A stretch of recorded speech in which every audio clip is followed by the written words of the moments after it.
Hey everyone, it's Jenny at JC Cards, and today I'm joining you with a card that uses coloured pencils on dark coloured cardstock. I'm focusing on two amazing stamp sets by Erin Lee Creative.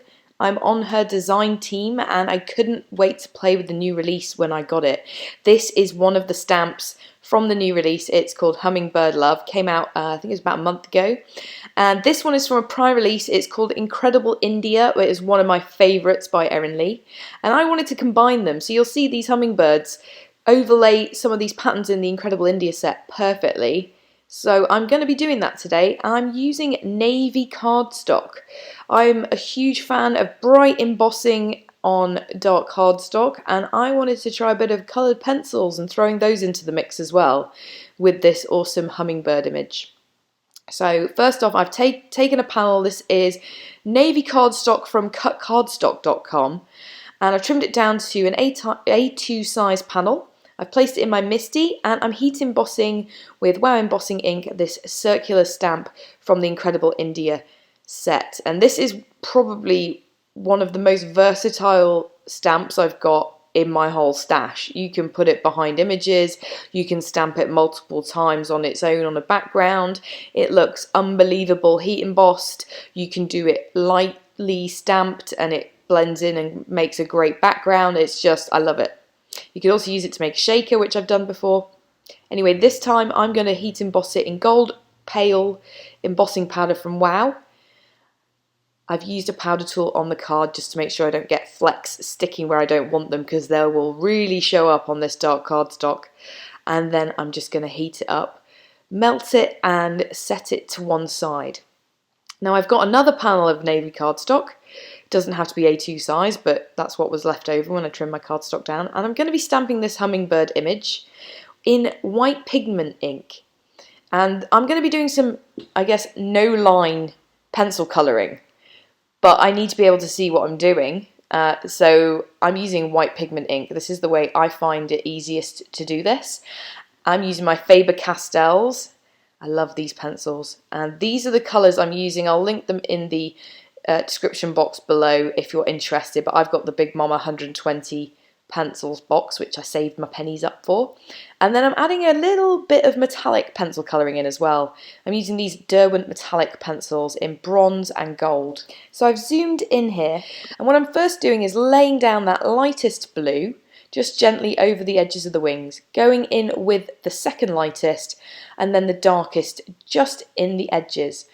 I'm then coming back in with the lightest and moving up from the bottom and blending up, and just repeating those colours a couple of times. And you'll see that you don't need Gamsol when you use coloured pencils. If you just use them to blend, you do 2 or 3 layers. Now on this area I'm using the dark blue again, and I've kind of swept it down in feather-like strokes, because I know that dark blue is going to show up over some of the light green and dark green that I then went in with. And that's because I'm trying to get a feathered look here. So you'll see that I'm being quite careful in how I use my strokes, because I'm trying to show that kind of textured feathery look.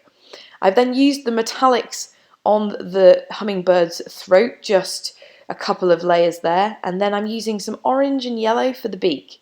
And don't worry if you go over that white line, because we are going to heat emboss over the top. I like to heat emboss afterwards because it means that my pencils don't kind of chip away at the embossed lines, which if you emboss first then go in with pencils, that can happen. And I just love this effect that you get. You could of course have left it with just the white pigment ink, and that's absolutely fine. You just have to be a little bit more careful when you're going over the lines. I wasn't hugely careful. And then I heated up the embossing powder, and I'm going to trim that out with my scissors off camera. Now I'm using the You Are Sweet sentiment from the set, and I'm just going to place it up in the top right hand corner. So I will also be heating embossing this as well. However, I am going to be using this awesome copper blend verdigris. It's like gold and greens, and it looks like when copper kind of meets the elements on tops of buildings and things like that. And I love the colours, and I thought it would go really well with the ones I'd chosen for the hummingbird. So I'm just stamping it down and heat embossing. I know some people are like, oh, you can't mix your embossing powder colours. And I love to do that. I have a huge collection of embossing powders. I do work for Wow Design Team as well, and I want to use them. I'm just using my mono sander razor here just to remove a couple of stray flecks of embossing powder which I'd accidentally got elsewhere on the card where I didn't want them, and they come off perfectly with that eraser with no damage to the cardstock. I'm then popping up the trimmed out Hummingbird with some foam squares into the centre of the stamp circle, and I have backed the entire panel at this point onto a folded navy note card. So overall this takes an entire panel of 8x10 cardstock. And as a finishing touch, I added some Midas Touch pen by Nuvo, splattered it over the card, and you might notice I gave my bird a little eyeball, which is white and black Nuvo drops, carefully dropped into each other. Leave it to dry and you've got yourself an eye. And that finishes my card for today. I hope you've enjoyed. If you did, I'd love it if you'd consider subscribing to my channel. Click that bell to be reminded when there's a new video. And here's a couple of others you may enjoy. Have an awesome day. Bye.